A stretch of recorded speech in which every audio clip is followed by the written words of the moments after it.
Yo, what's up mga kayo Cubs? Isang magandang araw po muli sa inyong lahat mga bayang kalarista. At syempre, narito po muli ang inyong lingkod, Master Lekim. At welcome back po muli syempre dito sa ating Master Lekim TV. Bago ko po simulan itong ating video ngayong araw bayang kalarista, make sure na dapat nakalike na po tayo at nakasubscribe. Huwag niyo pong kalimutan hit yung notification bell or bell icon dyan sa ibaba para palagi po kayo maging updated sa mga susunod ko pong i-upload na video. Nag-upload tayo ng mga konting silip at giya, mga dapat abangan kabay at upcoming events po dito po sa ating karera sa Pilipinas mga bayang karerista. Kaya kung interesado ka na padaan at bago ka pa lang, hit mo na yung bell icon para always kang updated sa mga susunod ko pong mga i-upload na video. Maraming salamat po. At ngayong araw mga bayang karerista, siyempre meron po tayo muling konting silip at giya. Quiz analysis sa karera para po ngayong araw ng Biyernes, Thank God It's Friday Racing, October 24, 2025. Dito pa rin syempre sa Metro Turf Malbar, Batangas at meron po sila inyandang 7 races na magsisimula po. Kaganap na alas 5 ng hapon, meron tayong highlight race ngayong araw ng Biyernes ang Leo Tire Stakes race po sa race number 2. 1800 meters si ating distansya at sana makatulong sa itong ating konting silip at ginito, makachamba tayo at meron tayo pambala sa darating nating weekend races. Pero bago ko simulan yung ating video, batiin ko lang po muna ng isang happy birthday to. Matagal ko ng subscribers to Happy birthday po sa inyo Sir Ronnie Daon ngayong pong Biyernes, October 24, 2025. Greetings po yan mula po dito sa ating Master Lekim TV. Stay safe always po. God bless mga bayang Sir Ronnie Daon. And enjoy your day. Sana po makachamba tayo ng dihado ngayong araw po ng Biyernes. Muli, happy birthday po muli kay Sir Ronnie Daon. At syempre, hindi ko na rin papatakin agad natin mga konting silip at gina to, bayang karista. At tara, puntahan na natin po agad dito matapos lamang po yung ating maikli intro. Kaya let's go, mga kayo ka.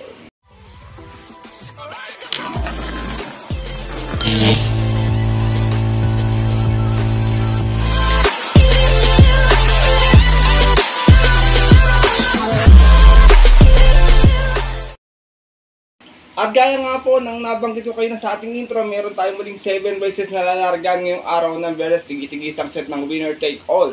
Pick 6, pick 5, pick 4. Ating distansya, 6 na 1400 meters at isang 1800 meters. Hindi naman gano'ng kakapalan ng ating lineup mga bayan kasi, pero medyo syempre balansi pa din. Pwedeng magdihado, pwedeng mag-yamado. Kaya kung may mga balitaan kayo, mga info sa inyong mga kaibigan o kakilala, or may mga masipat kayong dihado maliban pa sa mga diyang ibibigay ko po ngayong araw, huwag niyong kalimutan isama sa inyong diskarte at mga rota. Kaya ito, simulan ko na rin agad ating mga konti silipag ito. Siyempre, wala nang patumpik-tumpik pa.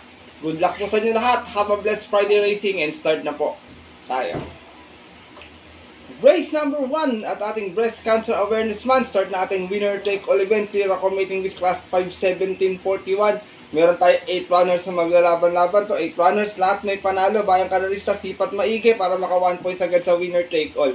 Pero dito ako, first choice ko, baka walang bumuliglig makaraos na numero 2, Masayang Tunay. Narerendaan po ni Marlon de la Cruz. Meron tong 129.2 kung saan nasigunda to noon. Kinagdala ng marcha 1-1 out of 8 runners na naglaban-laban. Same rating din sa tiyempo na October 8 kung saan ang nanalo po doon yung kabayong si Early Bird. Same rider na rin, John Marlon de la Cruz para sa ating numero 2 na si Masayang Tunay. Second choice ko, horse to beat, numero 3, Surplus Boy. Narerendaan po ni Mark A. Albert to kabay ito, basta makapwesto na maaga to, malakas mo rin Martin ito, pag dinarektahan to Romy Martin, mag-diretsuan niya. Meron to 129.4 nun, nakatarasera sa 1400, umalis ng 6.5 out of 6 runners na naglaban-laban. Same rating base sa tiyempo ng August 23, kung saan ang nanalo po doon yung kabayong si Malabon King.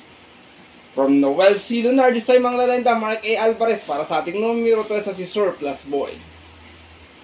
Sinasama kong third choice, wala sa KT, walang star, baka makachamba ng dihado. Numero 8, I Love Mati, narerendahan po ni JB Guerra. Ito naman si I Love Mati, may 131 plat sa 1400 nun. Umalis ito ng 8-7, pero dumating siya na pang-6 out of 9 runners sa laban-laban. Same rating base sa tiyempo ng October 10 kung saan ang nanalo po doon yung kabayong si Hot Legs. From Brian J.C. Tabor, this time ang lerenda po JB Guerra para sa ating numero 8 si I Love Mati. Race number 1, Bayang Carissa, gaya na nabanggit ko, anybody's race po ito ha. Pang-umpisa ng winner take all, kung maka 1 points, kayo balang sumipat maigi ng Corsonada. First choice ko po muli, numero 2, Masayang Tunay. Second choice, numero 3, Surplus Boy. At third choice, yung numero 8, si I Love Mati. Good luck po. At lipat na po tayo sa ating race number 2. Start na ating pick 6, highlight race ngayong Biyernes, Leo Tire Stakes Race. Meron tayong 5 kalokong maglalaban-laban. Lahat po ito imported horse at lahat po ito tinetrain po ni Sir Dante Salazar. Kayo nang balang mamili ko sa inyo kakampihan nyo mga bayan kasi last time kasi nung naglaban-laban yung ganito, di adi nanalo. Pipili na lang po ako ng isa sa mga ito. Kayo nang bala kung may Corsonada kayo idagdaga. Pipiliin ko rito, 1800 yung distansya, numero 4, Street Swag, nare-rendahan po ni John Paul A. Guse. Ito kabayan, tingin ko, pang mahaba ang karera, medyo nabitin last time to. Tingin ko sakali may bubuliglig kay Lucency sa unahan, may magtsatsagang humabol, pwede nga pabor sa kanya yung karera. Last run ni Street Swag, may 137 plus sa milya, na segunda ito. Mas na 4-5 out of 5 Russell laban-laban sa isang special race ng October 12. Kung saan ang nanalo po doon yung dihadong si Birchton. From Eminem Gonzalez, isa yung mangrerenda, John Paul A. Guse para sa ating numero 4 si Street Swag. Race number 2, Bayang Carissa, gaya na nabanggit ko, isa lang ang trainer, kayo na bahala kung sino yung kakampihan nyo sa mga ito. Pero ako pa, pili ko po, isahan lang itong numero 4 si Street Swag. Good luck po. At narito na tayo sa ating race number 3, start nating pick 5 event. Hero Commating Race Class 442.56, meron tayong 8 runners na maglalaban-laban. Dito, purchase ko another John Paul A. Guse, numero 2, Durian. Ito naman si Durian, last time may 127.4. Dumating itong pang-anim, umalis ng 1-2 out of 13 Russell laban-laban sa rating base 42.56 sa tempo na October 12. Kung saan ang nanalo po doon yung nakinabang na si High Intensity. Same rider na rin, John Paul A. Guse para sa ating numero 2 na si Durian. Second choice ko, pwedeng umagapay lang sa pwesto 1, numero 7, Arrogante. Nare-rendahan po ni Pamboy Ponce. Arrogante, may 127.6. Dumating din ng pang-anim nun. Balls ng 5-5. Out of 13 Russell laban-laban. Rating base 17.41 at yun po ng October 11. Kung saan ang nanalo po doon yung kabayong si Diamond Power. Same rider pa rin, John Pamboy Ponce. Para sa ating numero 7, si Arrogante. Sinasama kong third choice, baka kumukuha lang ng tamang tiyempo. Ilang beses na yamado ito, Bayang Carissa. Huwag nyo kalimutan isama kung may pangdagdag kayo. Numero 6, Instant Notice. Nare-rendahan po ni MP Cañete. Meron to 128.4 no, natasera to. Malis ng 8-3 out of 9 Russell laban-laban. Same rating base watch yun po na October 8. Kung saan ang nanalo po doon yung kabayong si Watch Bell. From Noel C. Lunard sa mga renda, MP Cañete. Para sa ating numero 6 na si Instant Notice. Race number 3, Bayang Carissa, tingin ko may chamba na lang dito, Viva de Oro, tsaka Ginebra. Yan, kayo ng bala, kung may Corsonada pa, mababalitaan kayo yan. First choice ko po muli, horse to beat, numero 2, Durian. Second choice, numero 7, Arrogante. At third choice, diado numero 6, Instant Notice. Good luck po. At narito na po tayo sa ating race number 4. Start nating pick 4 event. Pure Commating Race Class 442.56 muli. Meron naman tayong 6 runners sa maglalaban-laban. Dito, first choice ko, long shot of the day ko to. Bayan kayo sana makachamba. Numero 2, Robotic Clay. Nare-rendahan po ni Jomel Lazaro. Robotic Clay, meron tong 126 flat last time. Dumating itong Tarsera. Mas ng size 4 out of 7 Russell laban-laban. Same rating base at yun po ng October 15. Kung saan ang nanalo po doon yung kabayong si Generative. Same rider na rin, Jomel Lazaro. Para sa aking long shot of the day na numero 2 na si Robotic Clay. Second choice ko, horse to beat. Basta palaman, tingin ko kayang umulit. Numero 3, Mang Nano. Nare-rendahan po ni RC Tabor. Galing to sa palado last time, may 125 flat. Umalis ng 5-2 out of 14 Russell laban-laban. Same rating base at yun po na October 11 race 1. Kung saan tinalo niya po doon yung kabayong si Lily Bell. Same rider na rin, Rob Martin Tabor. Para sa ating numero 3 na si Mang Nano. Race number 4, Bayang Carissa. Kung may masipat kayo, lahat to may panalo. Walang pang iwan dito. Kayo nang balang sumipat maigi. Kahit yung si 911, kaya umulit niyan pag ginusto. First choice ko po muli, long shot of the day ko ngayon, numero 2, Robotic Clay. Second choice, horse to beat, numero 3, Mang Nano. Good luck po. At narito na po tayo sa likod ng ating programa, ating race number 5, another Pira Community-Based Class 442.56 at meron tayong 9 runners na maglalaban-laban. Dito, first choice ko, galing sa panalo, Great Galloper, numero 9, Melania, narerentahan pa rin po ni O'Neal Cortez. Last run nanalo, may 126.2, malis ng 2-3 out of 13 runners na laban-laban sa isang rating with 42.56. At yun po, noong October 11, tinalo niya po doon yung nayamadong si Gintong Hari. Same brother na rin, O'Neal Cortez, para sa ating numero 9, si Melania. Second choice ko, numero 4, Full Combat Order. Nabalik ang renda muli ngayon kay Danny Boy Camaniero. Last run, may 128.62, hindi magaling tinakbo, dumating ng pang-12. Umalis ng gis out of 13 runs sa laban-laban, same rating base sa tempo na October 12, race 1. Kung saan ang nanalo po doon yung kabayong si High Intensity. From Louis Lunar, di sa imang renda, Danny Boy Camaniero muli. Para sa ating numero 4, si Full Combat Order. Sinasama kong third choice, horse to beat, numero 1, Wolf 359. Narerendahan po ni Apprentice RC si Masio. Ito namang si Wolf 359, may 126 flat noon. Dumating itong pang-5, umalis ng 12 Gs out of 13 runs sa laban-laban. Same rating base po po na August 30. Kung saan ang nanalo po doon yung kabayong si Perfect Shot. From Pati Dilemma, pameno sa peso, di sa mga renda, Apprentice RC si Masio. Para sa ating numero 1, si Wolf 359. Race number 5, Bayang Kalerista. First choice ko po muli, maaaring umulit basta mapabayaan sa unahan. Numero 9, Melania.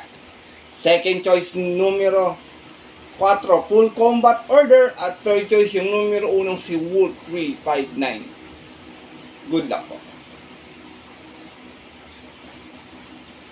At narito na po tayo sa ating penultimate race ngayong araw po ng Biyernes sa ating race number 6 sa Pira Committing List Class 5-17-41. Meron tayong 7 runners sa maglalaban-laban. Dito mga bayang kalerista, pili ko parehas matulin to kung magkakampay ni Sarito Tingko pwedeng manalo. First choice ko, numero 1, Aliana. Narerendahan po ngayon ni Mac Dio Campo. To gamay na to, bayang kalerista. Meron to 128.2, nanalo to noon sa 1400, umalis ng 3-1 out of 13 runners sa laban-laban. Rating base 1741 at yun po ng August 31. Tinalo niya po doon, race 1, yung kabayong si Don Lucas. From Jerry Shego Jr. sa mga renda, Mac Dio Campo. Para sa ating numero 1, si Aliana.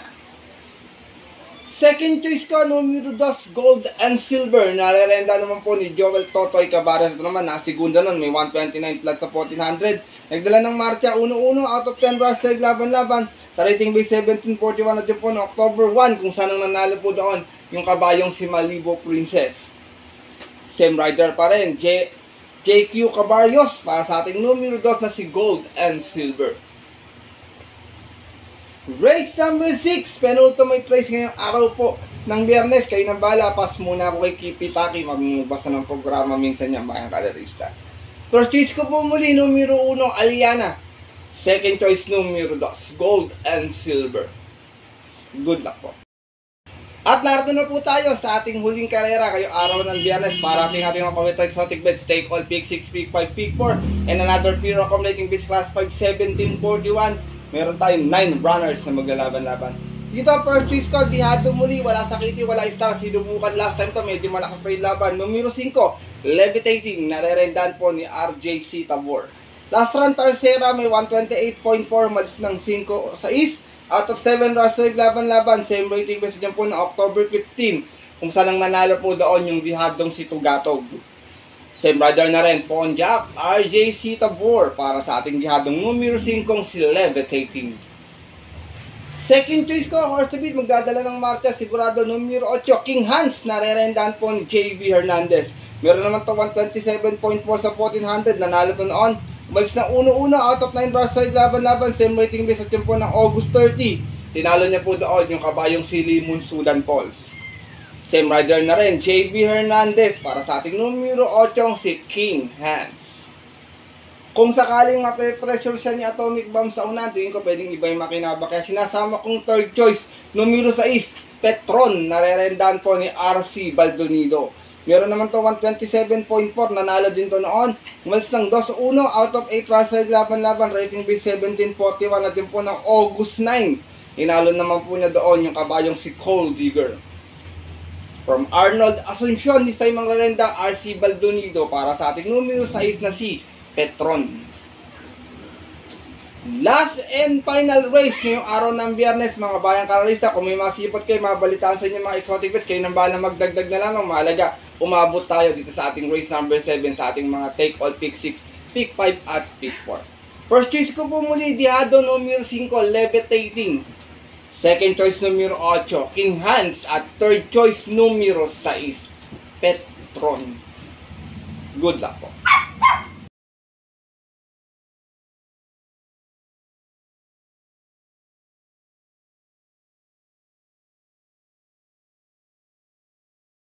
At yun mga bayang kadarista at ang ating mga kayokaps, natapos na po ito ating video natin konting silip at giya ngayong araw ng Biyernes na sana po makatulong po sa inyong diskarte at paranaya. Maaari nyo pong sundin itong ating giya kung medyo diadisa po kayo kagaya ko mga bayang kadarista at kung medyo bet nyo ating mga pili ngayon na. Kung hindi naman po, wala pong problema, pwede nyo pong wagtayan ng ating mga giyang binigay ngayong araw ng Biyernes. Bagamat sariling aral ko lamang po ito, kuro-kuro at opinion sa karera, pagdating po ng tayaan sa takilya mga bayang karerista at ating mga kayokots, mas mananaig po yung sarili nyo pong napupuso at kursunada, and always po syempre, kayo pa din yung masusunod.